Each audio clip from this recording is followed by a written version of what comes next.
Objectivism is the justification for the indefensible, a defiant plea for those who are already guilty, a twisted, revolting pseudo-philosophy that both exonerates and idolizes selfishness, greed, and a purposeful lack of concern for anyone but oneself. But I may be getting ahead of myself.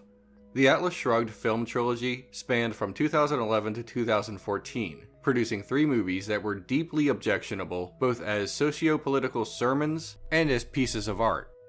The trilogy delivers diminishing returns of quality as it proceeds, which is saying something considering it starts at the very bottom of the barrel and somehow digs deep into the earth by the finale. The film series is based on a novel of the same name by novelist and philosopher Ayn Rand. In the novel, we don't have an exact date when this all takes place, but it feels around the time when it was published, 1957. In the films, we start in the far-off future of 2016. This allowed the filmmakers to save money and not make everything period-specific, but also as a means in which to comment on the economic collapse of 2007 and 2008, which the film seems to blame on the left-leaning socialist government of the film in an awful and transparent rewrite of history. The economic crisis occurred under the administration of George W. Bush, populated by men and women more likely to agree with Ayn Rand's way of thinking than disagree, at least on economic matters. On the corporate end, the housing market fell apart due to subprime mortgage lending and other unwise business practices designed to make a ton of money in the short term at the expense of actual homeowners and the country at large. The federal government did not cause the housing market collapse, but it did save the housing market through a massive bailout. But I imagine Rand's disciples don't like to think of the federal government as the solution to corporate America's problems. But it was in this case. Now, the government was responsible in some ways for the financial crisis, but not because it was too left-leaning, as the movie suggests. It was because of deregulation laws that empowered giant corporations to have less oversight. The film portrays poor protesters as greedy and billionaires as heroes. The movie must take place in bizarro world. But no, this really is what objectivism teaches. Some objectivists will argue that selfishness ultimately benefits society, but history has proven that not to be so, as the gap between rich and poor in America grows larger and larger. The trickle-down concept of economics is now considered to be laughable.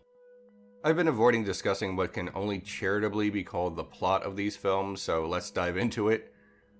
At the beginning of the first film, America is suffering through an economic crisis. Oil is terribly expensive, which allows the railroad industry to become a common means of public transportation again. Dagny Taggart, vice president of Taggart Transcontinental, buys a new form of metal for her railroad from Hank Reardon, owner of a company called Reardon Steel. She begins to make sweeping changes to the company, much to the chagrin of her brother and the company's president, James. For James, Taggart Intercontinental should have goals beyond making money, but his sister, someone who may as well be the embodiment of Ayn Rand's philosophies, has no interest in this. Bear in mind, she's the good guy. The movie is not painting her as a cold human being who must go through an arc to realize humanity is worth saving. No, we, the audience, are supposed to sympathize with her point of view right away, and that of Hank Reardon. Well, they say you're intractable, you're ruthless, your only goal is to make money. My only goal is to make money. Objectivism rejects altruism, the concept of living for other people. In the film, every altruistic act is portrayed as secretly a smokescreen for a self-serving goal. James Taggart wants to help the poor people of Mexico, but reveals to his sister that it is mainly for PR. Hank's relative wants to help people through a foundation, but does not want Hank's name on the list of fundraisers. His motivations may not be altruistic either. Hank's friend questions that Hank always says that his only goal in life is to make money, but this is not a moral condemnation, he's only saying it is bad for public perception. See, to an objectivist, being selfish is a virtue, as outlined in a book by Ayn Rand that is literally called The Virtue of Selfishness. An actual line from the film is, "What's with all these stupid altruistic urges?" Said straight and meant to appeal to the audience. Honestly, the only enjoyment one can get out of these films is spotting all the recognizable in the face but not named character actors and Star Trek alumni that pop up. This scene has Thomas F. Wilson, best known as Biff Tannen from the Back to the Future movies, which is hilarious because Back to the Future 2 spoofs Donald Trump, according to screenwriter Bob Gale. So, this movie that apologizes for the crass behavior of billionaires and casts aspersions on Mexico has fake Donald Trump in it, and it's hysterical. Trump once said in an interview that he loved Ayn Rand's novel, The Fountainhead, and identified with its protagonist. In part 2, the government wants to buy some of Hank Rearden's new alloy, Rearden Metal, so he refuses and goes to court. In what looks more like a college literature classroom, teaching Atlas Shrugged more than an actual court of law. Teenagers love Atlas Shrugged. Then some of them grow out of it and some don't. Writer John Rogers once said, "There are two novels that can change a bookish 14-year-old's life. The Lord of the Rings and Atlas Shrugged. One is a childish fantasy that often engenders a lifelong obsession with its unbelievable heroes, leading to an emotionally stunted, socially crippled adulthood, unable to deal with the real world. The other, of course, involves orcs." Later in part 2, there's an incoming message from the big giant head, and the government enacts emergency laws to deal with the economic crisis that Rearden and Taggart do not want to help solve because the federal government must be the bad guy, I guess.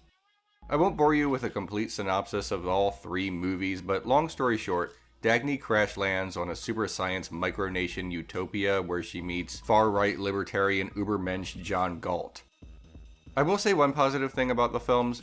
The Atlas Shrugged film trilogy is better than the book, by far. I read some of Rand's writings over the years, and I started reading Atlas Shrugged last month in preparation for this, and in addition to it being a dumpster fire of bad philosophy, it is also a colossal bore. A huge portion of the book is just one speech by John Galt, but later in the film it is reduced to only 4 minutes, and thank God for that. It exists. It is real. It is possible. It is yours. I was worried that the entire third film would just be John Galt's monumentally tedious speech. Then there's a cameo by Glenn Beck wearing Harry Potter glasses surrounded by bowling trophies. Yeah, I don't know. It ends with the words, "the end," of course, but under it, it says, "No, it's the beginning." It's like those movies that end with "the end?" ? I could go on and on. There is a condemnation of public schools in one scene, and something that looks suspiciously like an advertisement for Bitcoin, the unregulated internet currency beloved by drug dealers. But I will sum up. These films are abysmal, and it's difficult to watch them in one sitting, as I did about a week ago. Not only because of their preening obnoxiousness, but because every actor is recast in every iteration. After part 1, every character has a new actor in part 2, and after part 2, every character has a new actor in part 3. I can only assume that after the first one, everyone abandoned ship, and or the producers did not have enough money to bring them back, and then the exact same thing happened in part 3. I really hope that the producers learned from wisely crowdfunding part 3 the absolutely essential quality of Community. Rand's disciples said that this was the movie that Hollywood was afraid to make, but the source material does not make sense for a motion picture.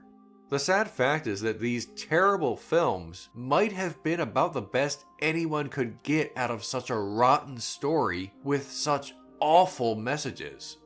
Objectivism is not just something that influences economic policy, it's also a perception of the universe. The problem is that the rules of objectivism contradict one another.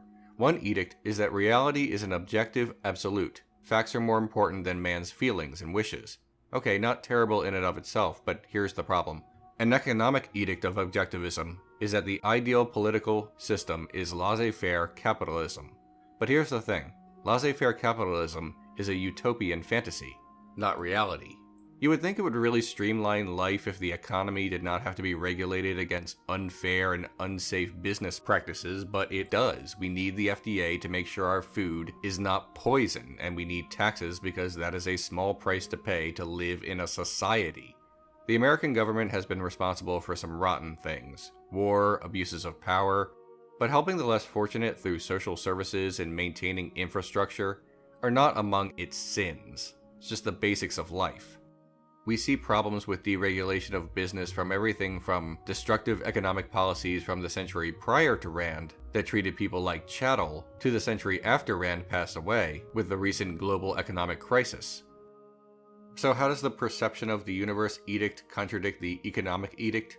Well, like all utopias, it cannot actually exist and be effective.